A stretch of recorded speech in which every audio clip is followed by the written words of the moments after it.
はい、どうもこんにちは、チャラです。今回ですね、日暮らしの泣く頃に卒第9話、たたり明かし編その3の感想考察をやっていきたいと思います。いや、今回も面白かったっすね。もう、てっぺいはもう予想のね、上をね、余裕で超えてくるんですよね、パッとね。ほんとすごい。で、今回は、里子のことだったり、大石のことだったりね、新しい発見がいくつかありましたので、その辺を語っていきたいと思います。ネタバレを含む内容になりますので、ネタバレが嫌な方は動画をここでストップしてください。はい、それでは行きましょ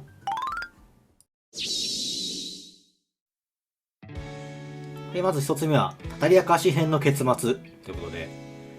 結末についてね、今回は大石に H173 を投与したということで、さらっとおさらいしようかなと思います。今回の、たたり騙し編の、結末なんですけど、鉄平対圭一が行われてから、大石が祭りに乱入して、みんなを銃でどんどん射殺して、圭一とレナが助かったっていうような話になるんですけど、今回ね、H173 は大石に投与したということで、どうなんでしょうね。里子の中では、鉄平には使いたくなかったということでよかったんですかね。ちょっと、心情の変化っていうのがね、ちょろちょろ、里子の方に見られてたので、大石が来たのは予想外の展開だったんでしょうけど、ちょうどいい相手が見つかったということで、大石に投与したという流れになったんじゃないでしょうか。で、今回のこのね、大石への投与ということで、大石は、園崎家がもともとね、裏で村を牛耳っているってことで、操っていたんじゃないかってことでずっと調査をしてきたわけなんですけど、で、今回その、仏像をね、倒したりとか、タッチションしたりとか、ちょっと悪いことして、それを鉄平の仕業に見せかけて、園崎家を釣ろうという作戦で動いたんだよ。ただ、実際にたたり騙し編の最後の大石は、理科が諸悪の根源だということで、もう理科だけを狙いに来てましたので、ここの辺の変化は、里子が、理科が、コントロールしてる悪いんだよってことを、大石の方に告げ口というか、話したんだと思います。それで、そういうことかっつって、大石が、うわっつって乗り込んでいったと。で、そういう風に終わったんですけど、ちょっと気になったのは、里子が、この世界でですね、終わらせようとしてたんじゃないかなっていうことですよね。そのたたり明かし編の一番最初で、理科と話をして、理科が、反省していましたので、で、もうね、この南沢から出るって思ったことが良くなかったんだってことを分かってもらえたんじゃないかなってことで、そこで、この話でとどめを刺しに来た可能性もあるんですけど、ここまで惨劇を起こそうとしたのかどうかっていうのがちょっとね、微妙な、後でちょっと話すんですけど、ちょっと乗っ取られて動いてた可能性もあるのかなってことで、ちょっと疑問に思いました。ちょっとたたり明かし編の最後結末どうなるかっていうので、たたり騙し編と同じように展開は進んでいくんですけど、それが全て終わった後に里子の、心情が多分吐露されると思うんですけど、そこでちょっとね変化があるんじゃないかなと思います。乗っ取りを絡めて何か後悔だったりとかそういうことがあるんじゃないかなと予想します。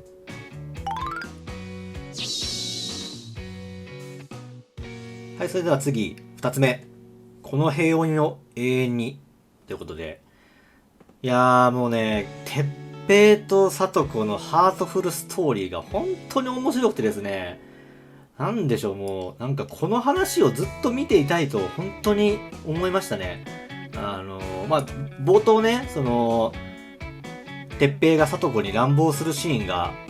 映って、まあ前作を知らない方とかは、てっぺいこんな感じだったのっていう風に、驚いたと思うんですけど、まあその姿をね、知ってなおっていうか、その姿を知ってるからこそ、今の鉄平の姿っていうのが本当に尊くてですね、いやもうなんか料理作ってる鉄平が可愛いんですよね、もう。もう、聡子のために頑張ってね、まあ、圭一と同じようにちょっと油入れすぎて炎上してましたけど、まあね、可愛いっすね、本当に。聡子にね、驚かせてあげようと思ってやったっつってね、もう聡子も、ってね、なってましたけど、いや、そりゃね、嬉しいですよね。そんなことされて、まあ、嫌な人はいないと思うし、まあ、鉄平の気持ちも伝わってきますよね、こういうことで。で、まあその後、聡子がね、居眠りしてるところで、まあタオルをね、優しくかけてあげると。で、まあそのタオルに気づいて、複雑な表情をする聡子。いや、こりゃね、こんなことされたらね、鉄平への気持ちもちょっと変わりますよね、やっぱ。印象が全然違いますもん。もう洗濯もしてね。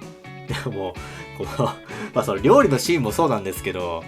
その、シオンがね、あんなおじぶっ殺しちゃいいんすよっつってなんか息巻いてるシーンからの料理する鉄平のこの展開ね、もう笑わせに来てるんですよね、間違いなくね。面白すぎるんですよね。そうでも圭一がねクラスメートをね率いて行くぞーっつってね歓喜してるところのシーンの裏側で鉄平はね、貞子のために何をすればいいんだ、何をすることができるんだっつって考え込んでるんですよ。もうこのね表裏一体の関係ね、まあ、みんなが聡子のことを思って行動してるっていう、その中に鉄平がいるっていうのがすごく嬉しいですね。なんか見てて、なんでね、その後も大石とねくまちゃんとたまたま鉄平が会うんですけど、もう会ってすぐもう間髪入れずに土下座するんですよ。鉄平が土下座ですよ。いやもうね、ちょっとね、ほんとここ見てもうほんとマジでね、泣く寸前まで行きましたね。いや、ここまでやるかと。いや、ちょっとね、考えて、なんだろう。この人たちなら助けてくれるかもしれないって、なんかちょっとなんか、なんだろう。心の中で葛藤があって、土下座に入ったんならまだわかるんですけども、見た瞬間に、もう、間髪入れずに土下座ですよ、もう。気持ちがこもってるんですよね、もう藁にもすがる思いというかね、この人たちなら助けてくれるっていうね、鉄平の気持ちがこう現れているシーンでしたね。本当にもう、感動しましたね、このシーンはね。いやー、こんなシーンが、日暮らしで見れることになるとは、ねえ、これオリジナル、まあ、ちゃんとね、本編ですから、豪卒でね。本編でこんな話が見れるなんて、本当に夢にも思ってなかったですよね。鉄平が大石に土下座するなんて。すごい。もうね、最後で、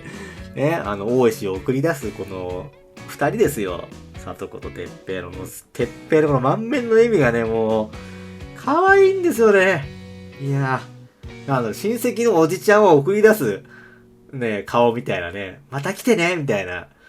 いやいい笑顔ですね。心が現れるというかね。いや、いいシーンでしたね。またちょっと来週もね、こんなような平和な世界、平和な日暮らしを見たいですよね。よろしくお願いします。アニメスタッフさん。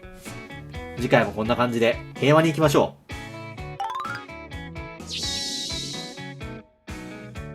う。はい、では3つ目。ラムダデルタの乗っ取り。ということで、今回、冒頭のシーンで、エウガからね、聡子に対して、良いのかこのままでは聡子ではなくなるぞという忠告が入りましたけど、これ何指しているのかっていうと、聡子に、